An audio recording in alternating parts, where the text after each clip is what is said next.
بیتنیہ کا مسا۔ مقدس یوحنا کی انجیل 12 باب 1 تا 11 آیات تک۔ پس یسوع فسح سے 6 روز پہلے بیتنیہ میں آیا، جہاں لازر تھا جو مر گیا تھا اور جسے یسوع نے مردوں میں سے زندہ کیا تھا۔ وہاں انہوں نے اس کے لیے شام کا کھانا تیار کیا، اور مارتھا خدمت کرتی تھی، اور لازر ان میں سے تھا جو اس کے ساتھ کھانا کھانے بیٹھے تھے۔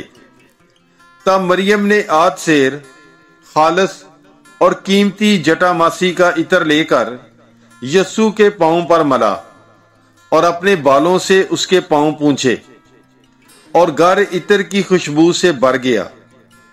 تب اس کے شاگردوں میں سے ایک یہودا اسکریوتی نے، جو اسے پکڑوانے کو تھا، کہا کہ یہ عطر 300 دینار میں بیچ کر محتاجوں کو کیوں نہ دیا گیا۔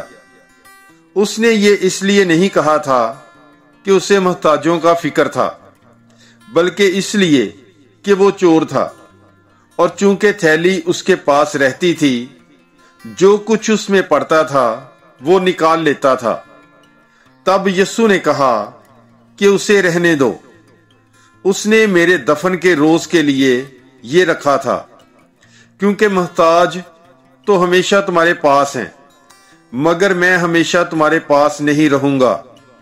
اور یہودیوں کے بہت لوگ یہ معلوم کر کے کہ وہ وہاں ہے آئے، نہ صرف یسوع کے سبب سے، لیکن اس لیے بھی کہ لازر کو دیکھیں جسے اس نے مردوں میں سے زندہ کیا تھا۔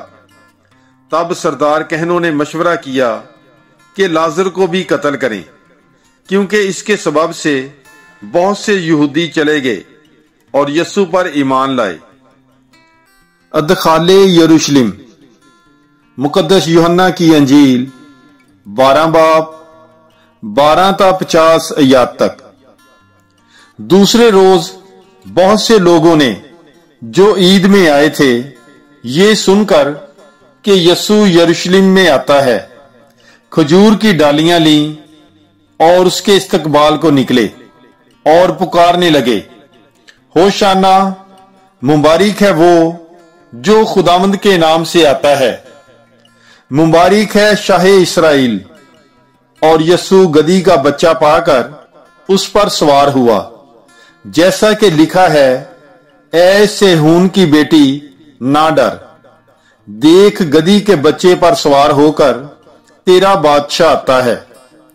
اس کے شاگرد پہلے تو یہ باتیں نہ سمجھے، لیکن جب یسوع اپنے جلال کو پہنچا تو انہیں یاد آیا کہ یہ باتیں اس کے حق میں لکھی ہوئی تھیں، اور کہ اس سے یوں کیا گیا تھا۔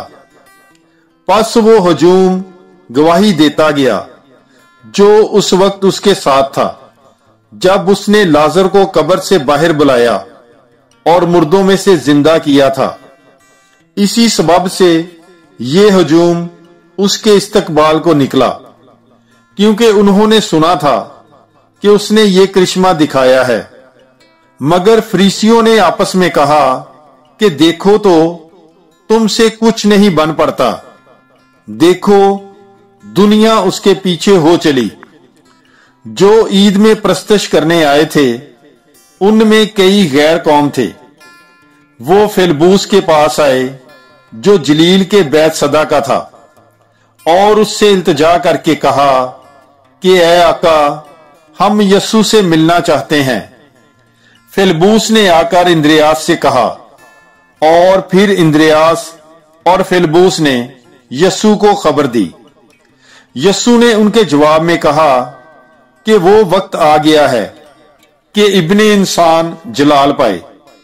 میں تم سے سچ سچ کہتا ہوں کہ جب تک گیہوں کا دانہ زمین میں گر کر مر نہیں جاتا اکیلا رہتا ہے، لیکن جب مر جاتا ہے تو بہت سا پھل لاتا ہے۔ جو اپنی جان کو پیار کرتا ہے وہ اسے کھو دیتا ہے، مگر جو اس دنیا میں اپنی جان سے کینہ رکھتا ہے وہ اسے ہمیشہ کی زندگی کے لیے محفوظ رکھے گا۔ اگر کوئی میری خدمت کرنا چاہے تو میری تقلید کرے، اور جہاں میں ہوں وہیں میرا خادم بھی ہوگا۔ اگر کوئی میری خدمت کرے تو باپ اس کی عزت کرے گا۔ اب میری جان گھبراتی ہے اور میں کیا کہوں؟ یہ کہ اے باپ مجھے اس گھڑی سے بچا، لیکن میں اسی سبب سے اس گھڑی تک پہنچا ہوں۔ اے باپ اپنے نام کو جلال دے۔ تب آسمان سے آواز آئی کہ میں نے جلال دیا ہے اور میں پھر جلال دوں گا۔ پس جو ہجوم کھڑا سن رہا تھا وہ کہنے لگا کہ بادل گرجا، مگر اور کہتے تھے کہ کوئی فرشتہ اس سے بولا ہے۔ یسوع نے جواب میں کہا کہ یہ آواز میرے لیے نہیں بلکہ تمہارے لیے آئی ہے۔ اب اس دنیا کی عدالت ہوتی ہے۔ اب اس دنیا کا سردار نکال دیا جائے گا، اور میں جب زمین سے اوپر اٹھایا جاؤں گا تو سب کو اپنے پاس کھینچوں گا۔ اس نے یہ کہہ کر اشارہ کیا کہ میں کس موت سے مرنے کو ہوں۔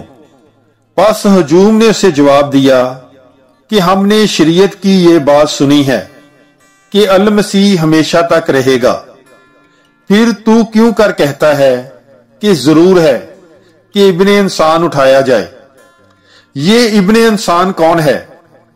یسوع نے ان سے کہا کہ اور تھوڑی دیر تک نور تمہارے درمیان ہے، جب تک نور تمہارے پاس ہے چلے چلو، ایسا نہ ہو کہ اندھیرا تمہیں آ پکڑے، اور جو اندھیرے میں چلتا ہے وہ نہیں جانتا کہ کہاں جاتا ہے۔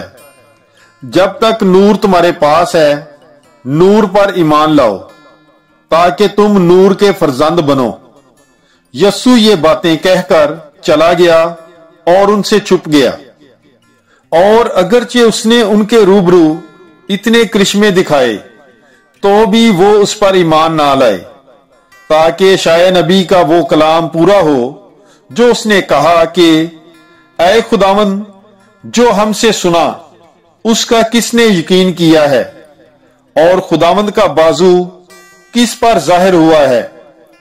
اس لیے وہ ایمان نہ لا سکے، کیونکہ اشعیاء نے یہ بھی کہا اس نے ان کی آنکھوں کو نابینا اور ان کے دل کو سخت کر دیا، تا نہ ہو کہ آنکھوں سے دیکھیں یا دل سے سمجھیں اور رجوع کریں اور میں انہیں شفا بخشوں۔ اشعیاء نے یہ باتیں اس لیے کہیں کہ اس نے اس کا جلال دیکھا اور اسی کی بابت اس نے کلام کیا۔ تاہم سرداروں میں سے بھی بہت سے اس پر ایمان لائے، مگر فریسیوں کے سبب سے اقرار نہ کرتے تھے تاکہ عبادت خانے سے نکالے نہ جائیں، کیونکہ خدا کی مسجد کی نسبت انہیں انسانوں کی مسجد زیادہ پسند تھی۔ یسوع نے بلند آواز سے کہا کہ جو مجھ پر ایمان لاتا ہے وہ مجھ پر نہیں بلکہ اس پر ایمان لاتا ہے جس نے مجھے بھیجا ہے، اور جو مجھے دیکھتا ہے وہ اسے دیکھتا ہے جس نے مجھے بھیجا ہے۔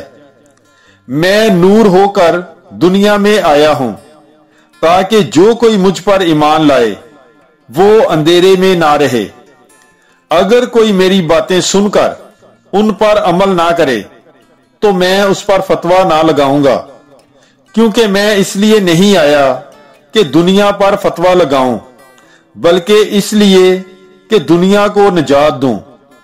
جو مجھے حقیر جانتا اور میری باتوں کا یقین نہیں کرتا اس کا ایک فتویٰ لگانے والا ہے، یعنی جو کلام میں نے کہا ہے وہی یوم آخر میں اس کے لیے فتویٰ ہوگا، کیونکہ میں نے اپنی طرف سے کچھ نہیں کہا ہے بلکہ باپ جس نے مجھے بھیجا ہے اسی نے مجھے حکم دیا ہے کہ کیا کہوں اور کیا بولوں، اور میں جانتا ہوں کہ اس کا حکم ہمیشہ کی زندگی ہے۔